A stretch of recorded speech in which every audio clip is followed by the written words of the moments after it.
As more and more begin to know, the status quo has got to go. They're bound to say yes to a man named Dr. No, a man who makes the establishment panic. Grassroots are growing way too wild, too organic.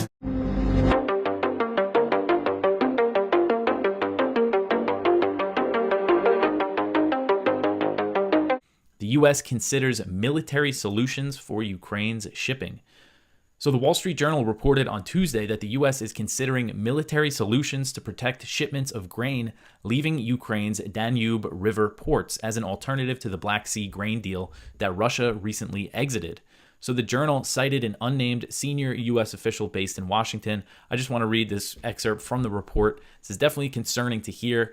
It reads, quote, "The U.S. is considering all potential options, including military solutions, to protect ships headed to and from Ukraine's Danube ports," the Washington official said, but declined to give specifics on those options or say what countries would be involved in them, end quote.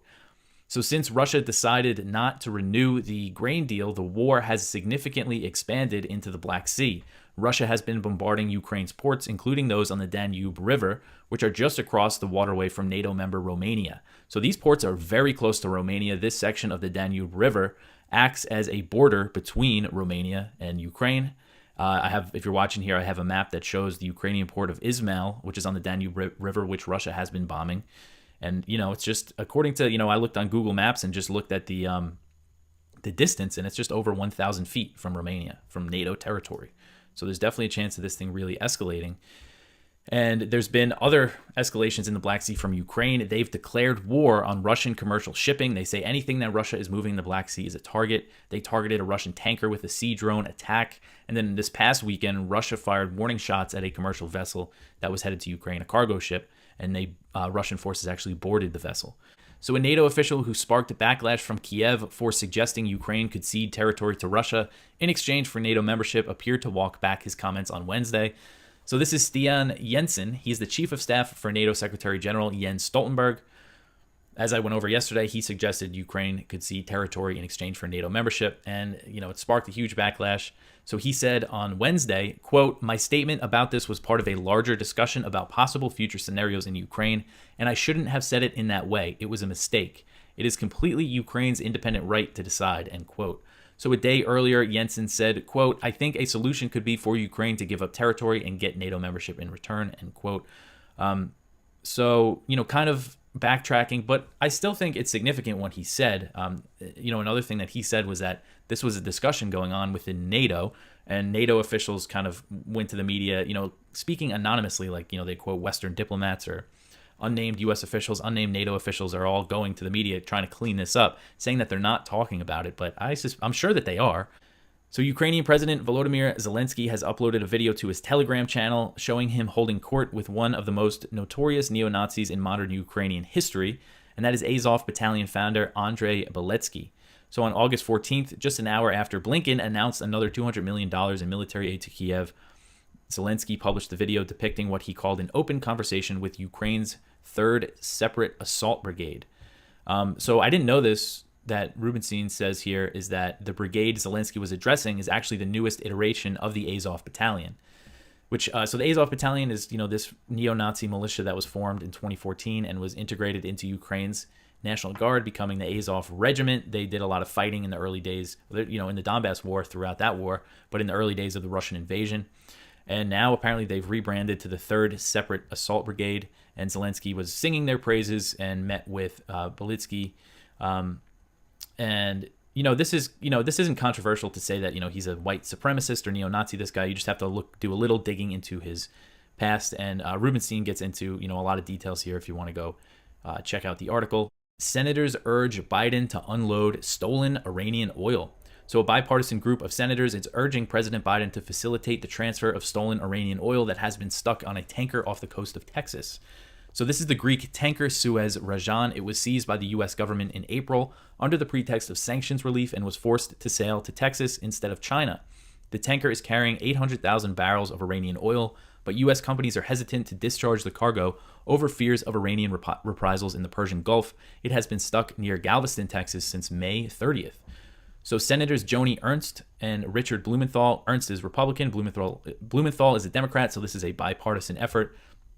And this is according to Reuters. They said several other members of the Senate and the House sent a letter to Biden telling him that sanctions would become ineffective if American companies were worried about Iranian retaliation.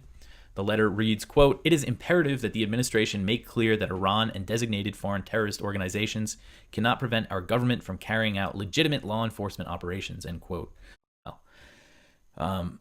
all right, the last one here. Niger capital residents support calls for mass recruitment. So this is from Africa News. And it says that residents of Niger's capital, Niamey, are calling for the mass recruitment of volunteers to assist the army in the face of a growing threat by the West African regional bloc ECOWAS, which says it will use military force if the junta does not reinstate deposed President Mohamed Bazoum. So basically, they speak to residents, people living in this capital city of Niger, saying that they don't want ECOWAS intervention and that they back the junta, the military coup. And, I'm not sure when it comes to overall how the people in Niger feel about this junta, but from what I've seen, there have been pro-coup protesters. I haven't seen any protests, to reinstate Bazoum. So it seems like there might be a lot of popular support for this coup, and it's just interesting to see people saying that, they want to raise an army to fight off ECOWAS. So again, this is just another sign that this could really turn into a big regional conflict. Here's Gerald Salenti with today's trends in the news. Now, I must tell you, I'm very sad to see what's happened to this country of ours.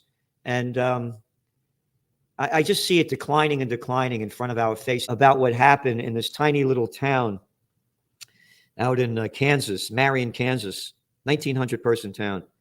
And it was last Friday night. And the Gestapo broke into this guy's house and because of nothing. Yeah, the feds have been doing this and getting away with it for years.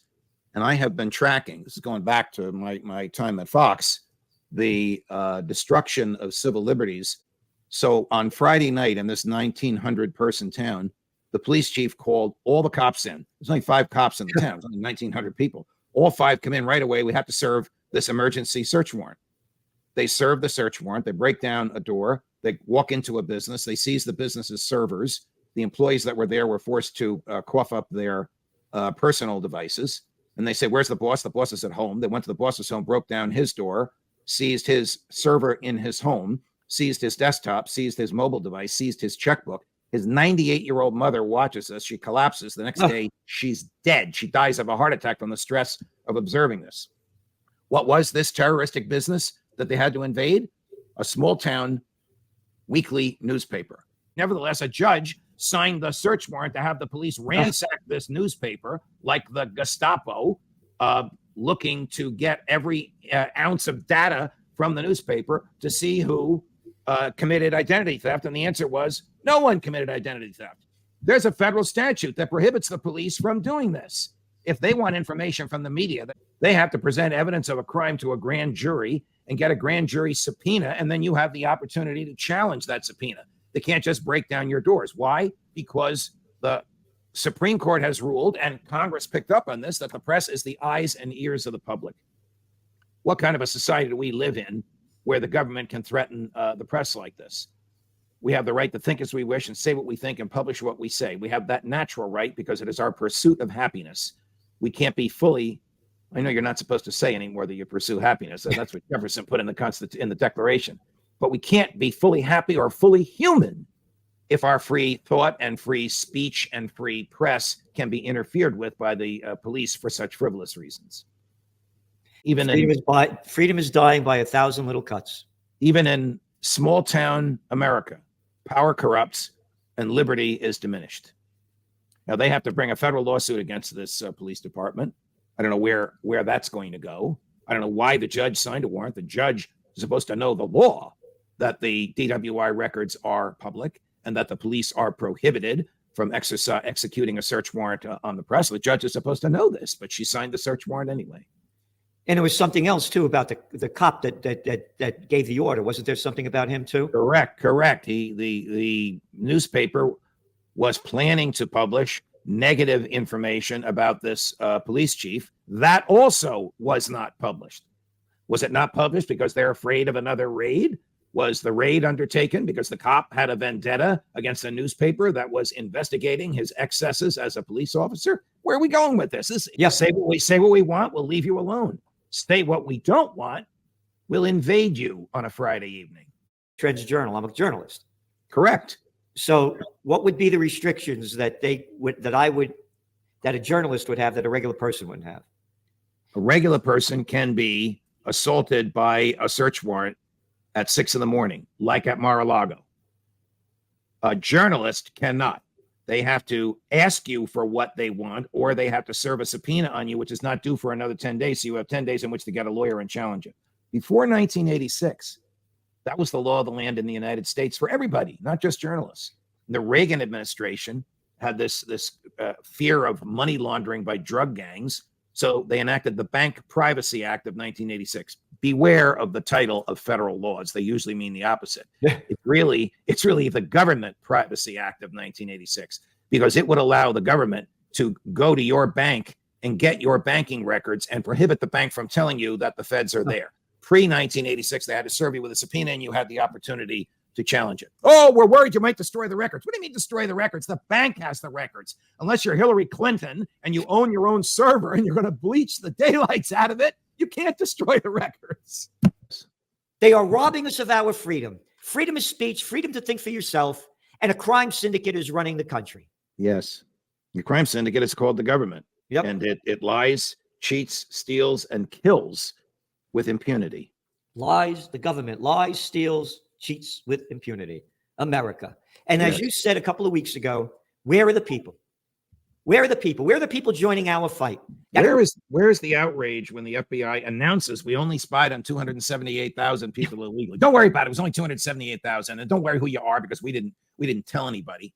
Where is the outrage when the Gestapo breaks into a small town newspaper in order to further the chief and the restaurateur's political vendetta against a reporter there? Where is the outrage as freedom dies by 1,000 little cuts? The Peter Schiff Show. So clearly they're not going to cut rates unless they have high confidence that inflation is coming down. Well, in these minutes, what was revealed was that they're worried about an upside surprise, which they should be. I mean, I've been pointing out on this podcast that take your eyes off the rearview mirror and look at everything that's happening in the windshield. Forget about the fact that the CPI has gone down from 9 to 3. We're now going back up, right? Whether we get up to 9 or not, I mean, it is even immaterial. I think ultimately we're going above 9, but just going back up to 4 or 5, undoes much of what the Fed claims to have accomplished. But more importantly, if inflation is going to stick around longer than the Fed thought, then the Fed is going to have to reassess its idea that it can start cutting rates next year. In fact, the Fed might actually have to raise rates more than they thought. In other words, it might not be just one more rate hike. Maybe the Fed's got to go up to 6%. Maybe they got to go higher than that. And so this is a big deal. The markets haven't even, begun to price this in, because the stock market is a lot higher than it was the last time yields were this high. And one of the reasons that the stock market went up is because yields came down. That helped push the market up. But the market hasn't surrendered much of those gains, even though bonds have lost pretty much all of their gains. And they're about to make new lows, which means these bond yields are going to make new highs. Also, that means mortgage rates, which now I think are just about 7.5. I was calling for 8% mortgages before the end of the year, and I'm still relatively confident that that's going to be the case. In fact, it's not going to be 8%. I think we'll have an 8 handle, but I think the actual mortgage rate will be 8 point something. And again, that's not even the top. I pointed out that in 1981, the top was 18.5. So there is a precedent for mortgage rates of close to 20% at a time when the United States was fiscally in much better shape than it is now. Because you still have all these Keynesians out there that think that inflation is a byproduct of economic growth. And if we're going to have this booming economy, well, then we're going to have, the trade-off of higher inflation. In fact, all the coverage I'm watching on financial television is about this, that, the Fed is not, what the Fed is doing isn't working because they want to slow the economy, and it's not happening. The rate hikes are there to slow the economy, as if slowing the economy is what's going to bring down inflation. It's not. The truth is, if they really want to bring down inflation, the consequence is going to be that the economy weakens. It has to, because we have a bubble economy that's based on debt. Everybody is loaded up with debt. And it's all based on excess consumption, right? The American economy is about spending more than you earn. I mean, we have elevated that to an art form. Nobody does that better than Americans. You know, I remember watching this, I forget what show it was, but they were, kind of talking about the U.S. economy and our trade deficits. And they were like, Americans are uniquely qualified to go shopping, right? We have bigger cars, so we have more room to fill up our trunks with stuff that we buy. I mean, I was laughing hysterically about this, but it was like we had a comparative advantage in shopping. That's why we do the shopping for the world, as if like, this is some difficult task. How did we draw that straw that we get to shop, right? That's the easy part. The hard part is making all this stuff, is working in the factories. That's the hard part. Anybody could go to a store and bring stuff home. In fact, people are going to stores now, they're not even paying, right? Shoplifting is running rampant, right? I mean, should we applaud these people? I mean, right? Isn't this growing the economy? I mean, they're really out there, right? They're shopping. They're not spending, but they're still getting stuff, right? And that stuff has to be replaced. But people think that, okay, well, if the economy is growing, that's going to cause the inflation. No, but to fight inflation, the only way you're going to fight inflation is to reduce the spending, reduce the demand. You're not trying to weaken the economy. You're trying to stop the spending. So what the Fed doesn't want to do, they don't want to put people out of work. That's nonsense. That's the last thing. If you're trying to fight inflation, the last thing you want to do is to have people stop working. Why? Because people working is adding productivity. Remember, it's about too much money chasing too few goods. So the more people that are working, the more goods that they are producing. So we want people to work. We just don't want them to spend. We want them to take what they earn and save it, right? That's how you bring down inflation. If the government is breaking the law to go after people you don't like, and you don't hold that government accountable, you don't stand up and protest when the law is being broken just because you don't care about the person who's suffering the consequences, the next thing you know, it's going to happen to you, right? That same government can turn on you. Remember, a government big enough to give you everything you want is a government big enough to take from you everything you have. You've got to remember that. You can't empower the government. Again, it's just like, look, with the income tax. Why do we have an income tax? Because the voters, right, back in 1913, bought the nonsense that it was just for the rich, right? The government said, hey, we're going to tax Rockefeller and Carnegie and Vanderbilt. Those rich guys, they can afford paying a couple of percent, 2-3% of their income. And we're going to lower tax on everybody else. We're going to get rid of all the tariffs, and we're going to run the government just on the rich.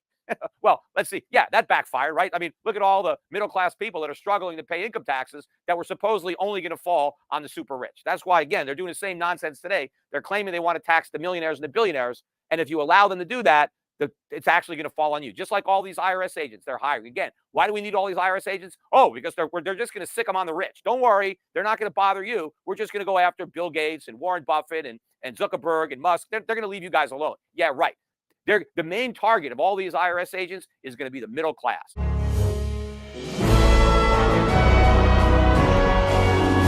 I want to start off, Philip, with an announcement.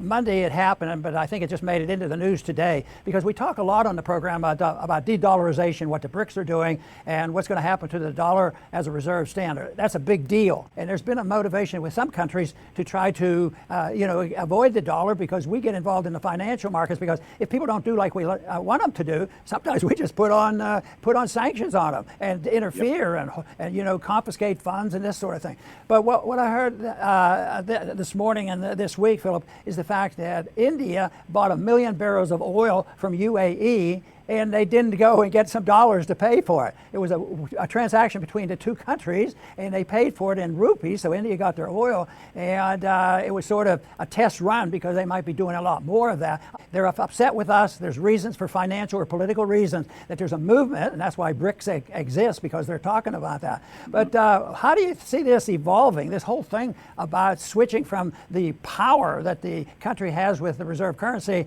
and the evidence now that may be weakening?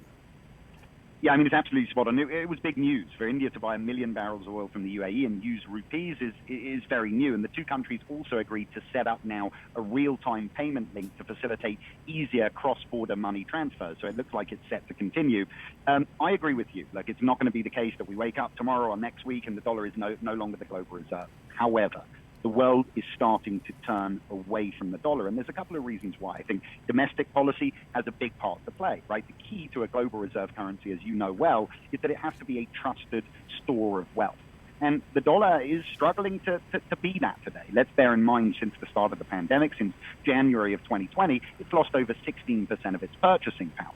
Will this BRICS currency overtake the dollar as the standard for trade short term? I don't think so. However, what's key, when it comes to the strength of currency, it's always supply and demand. If we start to see, which we are, demand waning for the dollar, that alone will have a significant impact, and I think set the wheels in motion for the eventual loss of global reserve. Why before it sounded like the stock market would go down sharply once the effort was in on the rising interest rates, but they have gone up significantly here in the last year? Yeah, it's a tough question to answer. We're bucking a lot of trends in the current climate, and the markets in general are just becoming more and more difficult to predict. One thing is clear, though. Like I said, the world is distancing from the dollar, and the effect of that I think we will feel long-term here in the United States. And it's not a case of, is it going to happen? It's happening. For some context, 2021, the IMF announced the dollar's share of global foreign currency exchange reserves hit a 25-year low. We're down another 4% since then. This becomes a problem, particularly in light of our $32+ trillion debt, which is only affordable as long as the world wants dollars. Other countries who run export-based economies are essentially tired of losing purchasing power. They're seeking alternatives. And for me, this is the biggest issue. Will we see recession? It feels likely, but things are strange at the moment. The can's being kicked down the road.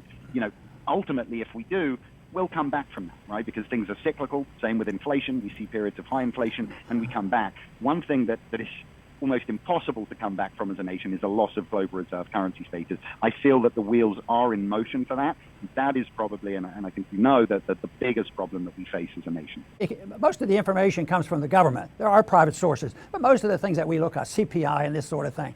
But in this age that we live, there's less trust and confidence in the government, and they have a lot of reservation. Oh, the CPI, just did such and such, and now the people who are dealing with investments in billions and billions of dollars, they're a little more reluctant, and they have to figure in, can we always rely, on the statistics that the government gives us? Have you ever experienced that sense that, well, that is a statistic, but I'm not sure it's accurate? Maybe there's a political reason for what they're saying. Oh, the answer is absolutely, and you mentioned a couple. CPI, clearly, the government changed the way they calculate CPI back before the 1980s. It was a much broader, more accurate metric. With the growth in Social Security, with inflation raging 70s and 80s, the government started changing the CPI metric. Today, they put it at around 3%. If we calculate the CPI the same way we did in the 80s, it's about 13% today, so the numbers are misleading. Same thing goes with unemployment numbers, right? If somebody's unemployed for a certain amount of time and it goes beyond, they're not considered unemployed anymore. So there's a lot of funky things that go on with the numbers. It's not necessarily this administration, but perhaps government in general. In the UK, they calculate or made very similar changes to the inflation metric there as well. So now, eventually, if you don't think about the monetary policy, you're going to destroy the currency, no matter how strong it has been in the past. It is the reality of how most empires have fallen over time, from the Roman Empire up until today. We've had 700 currencies, I think, over the last 300 years, and every single one of them has either failed or survived with significant devaluation. So this is something that has been played out time and time again in history. We're doing the same thing today. In fact, in the 70s, when Nixon took us off the gold standard, nations around the world, they called it. They said, look, what's going to prevent you, the U.S. government, from printing money, increasing the money supply, and essentially deflating or devaluing the reserve currency? And the response, I think it was from John Connolly at the time, was, look, the dollar is our currency, but it's your problem. And the reality is, in the 70s, we had the power to do that. But as you said earlier in the segment, people around the world now are starting to get fed up, whether it's through devaluation or weaponization, and they're actively seeking alternatives. And like I say, of all of the things that we've discussed, the inflation, the potential recession, this, for me, this slow loss or potential loss of global reserve currency status, that's the biggest issue we're facing as a nation.